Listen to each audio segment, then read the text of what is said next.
Hello friends, welcome to Pebbles. நான் உங்கள் கோபி செட்டிப்பாளையம் சுதா. நம்ம இன்னைக்கு செய்ய போகிறது நீர் பூசணி மோர் குழம்பு.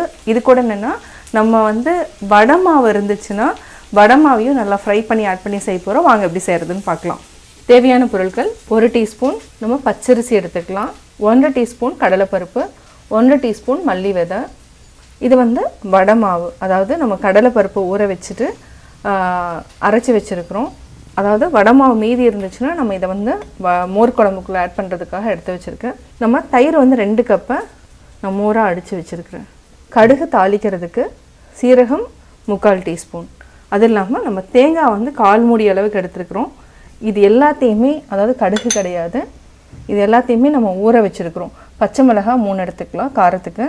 கடலைப்பருப்பு, அரிசி, சீரகம், பச்சை மிளகாய், தேங்காய், மல்லி விதை. இது நான் 1 மணி, அதாவது 30 மினிட்ஸ் நல்லா சோக் பண்ணிவிட்டு இதை நம்ம அரைச்சி தனியாக எடுத்து வச்சுக்கலாம். அதாவது உங்களுக்கு என்னென்ன பொருள் அப்படின்னு காமிக்கிறதுக்கு தான் நான் உங்களுக்கு எடுத்து வச்சுருந்தேன், தனியாக உங்களுக்கு காமிச்சேன். இந்த எல்லா பொருளும் தான் இப்போ இருக்குது. இதை ஊற வச்சாச்சு, இப்போ அரைச்சிக்கலாம். இப்போ நம்ம தயிர் அடிச்சிருக்கிறோம், இதையும் நம்ம ஆட் பண்ணிக்கலாம். இது கெட்டியாக இருக்குது, இன்னும் கொஞ்சம் தண்ணி ஊற்றிட்டு நம்ம ஆட் பண்ணிக்கலாம். இது குவான்டிட்டி நான் 2 கப் தயிருக்கு தான் எடுத்துருக்கிறேன். உங்களுக்கு ஜாஸ்தி வேணும்னா இதே கடலைப்பருப்பு, அரிசி அந்த குவான்டிட்டி ஜாஸ்தி பண்ணிக்கோங்க. இதெல்லாம் எதுக்கு எடுத்துருக்கோம்னா அந்த குழம்பு திக்காகும்.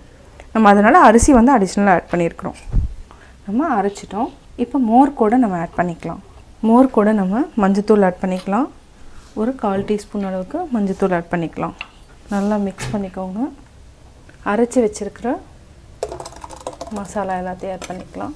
இப்போ பார்த்திங்கன்னா இந்த அரிசி அதெல்லாம் போகிறதுனால நல்லா திக்காக இருக்கும். இன்னும் கொஞ்சம் தண்ணி விட்டுக்கலாம்.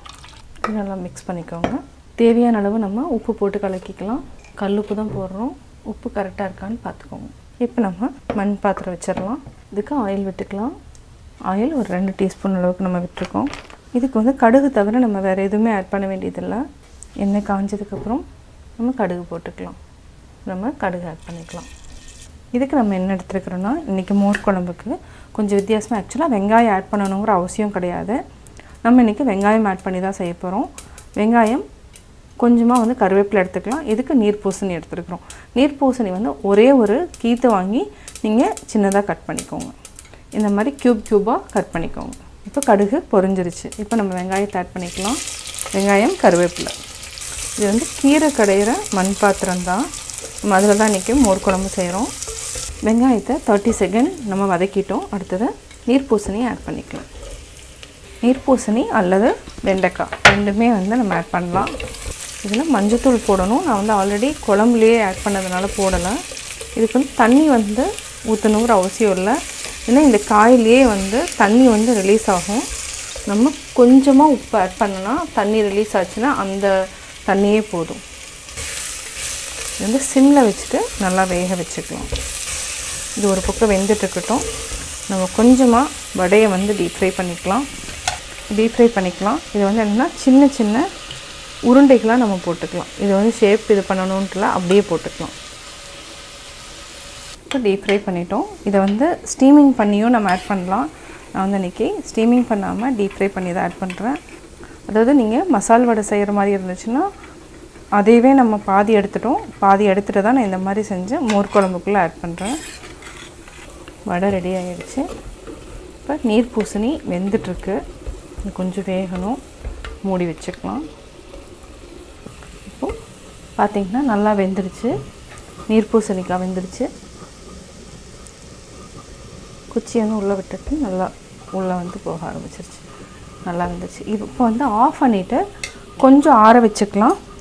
ரொம்ப சூடோடு ஊற்றினா எல்லாமே என்னென்னா பிரித்து போன மாதிரி ஆயிரும். நம்ம இதை கொஞ்சம் ஆற வச்சுட்டு மோர் கூட மசாலா எல்லாத்தையுமே ஆட் பண்ணிக்கலாம். கொஞ்சம் ஆறட்டும். ஒரு 5 மினிட்ஸ் அப்படியே விட்டுருங்க. இந்த சூட்டுக்கு கொஞ்சம் காயும் நல்லா வெந்துடும். அதுக்கப்புறம் நம்ம ஆட் பண்ணிக்கலாம். ஒரு 5 நிமிஷம் ஆகிடுச்சு. இப்போ நம்ம ஆட் பண்ணிக்கலாம். இப்போ நம்ம கேஸ் ஆன் பண்ணிக்கலாம். இது 2 கொதி வந்தாலே போதும், ஆஃப் பண்ணிக்கலாம். ரொம்ப நேரம் வைக்கணும்னு அவசியம் கிடையாது. இப்போ கேஸ் ஆன் பண்ணியாச்சு. கொஞ்சம் தண்ணி ஊற்றி நம்ம ஆட் பண்ணிக்கலாம். இன்னும் கொதிக்க ஆரம்பிக்கல. இந்த ஸ்டேஜில் நம்ம ஆல்ரெடி ஃப்ரை பண்ணி வச்சுருக்கிற வடையும் ஆட் பண்ணிக்கலாம். நல்லா மிக்ஸ் பண்ணி விடுங்க. இது வந்து என்ன மினிமம் ஒரு 2 hours வந்து நல்லா ஊறுச்சுன்னா மதியானம் சாப்பிட்றப்போ நல்லாயிருக்கும். காலையில் செஞ்சு வச்சுட்டு நம்ம மதியானம் சாப்பிட்ணும். அப்போ தான் வந்து நல்லா ஊறி டேஸ்ட்டும் கொடுக்கும், அதே மாதிரி திக்காகவும் இருக்கும். கொதிச்சோன்னையும் நம்ம 2 கொதி வந்தோடனையும் ஆஃப் பண்ணிடலாம். மோர் குழம்பு பொறுத்த வரைக்கும் எப்போவுமே என்னென்னா ரொம்ப நேரம் கொதிக்கவே கூடாது. 2 கொதி வந்தாலே ஆஃப் பண்ணிடலாம். இப்போ பார்த்தோன்னா கொதிக்க ஆரம்பிச்சிருச்சு. இப்போ நம்ம ஆஃப் பண்ணிக்கலாம். இந்த அளவுக்கு நுரை வந்து கொதிச்சாலே போதும். ரசம் வந்து எப்படி நுரை கட்டி இதாகுதோ அந்தளவுக்கு இருந்தாலே போதும். இப்போ பார்த்திங்கன்னா இந்த நம்ம ஆஃப் பண்ணியாச்சு. இந்த சட்டினோட சூடு மட்டும்தான் இருக்குது. இப்போ மிக்ஸ் பண்ணிவிட்டு இதை வந்து மதியானம் சாப்பிட்டோன்னா நல்லாயிருக்கும். அவ்வளோதான், சுவையான மோர் குழம்பு ரெடி. நம்ம வேறு பாத்திரத்தில் மாற்றிக்கலாம். இப்போ நம்ம மாற்றிக்கலாம். சுவையான நீர்ப்பூசணி மோர் குழம்பு ரெடி. நீர்ப்பூசணி மோர் குழம்பு எப்படி செஞ்சேங்கிறது பார்த்தீங்க. இது வந்து என்னென்னா சம்மர் டைமில் வந்து நம்ம செஞ்சு சாப்பிட்டா உடல் உஷ்ணத்தை வந்து தணிக்கும். நீங்களும் வீட்டில் ட்ரை பண்ணி பாருங்கள். பார்த்துட்டு உங்களுடைய கமெண்ட்ஸ் எனக்கு சொல்லுங்கள். பிடிச்சிருந்தா லைக் பண்ணுங்கள். உங்களோட கமெண்ட்ஸ் வந்து அதாவது கமெண்ட்ஸ் பாக்ஸில் வந்து பதிவு பண்ணுங்கள். அது மட்டும் இல்லாமல் லைக் பண்ணுங்கள், ஷேர் பண்ணுங்கள், சப்ஸ்கிரைப் பண்ணுங்கள்.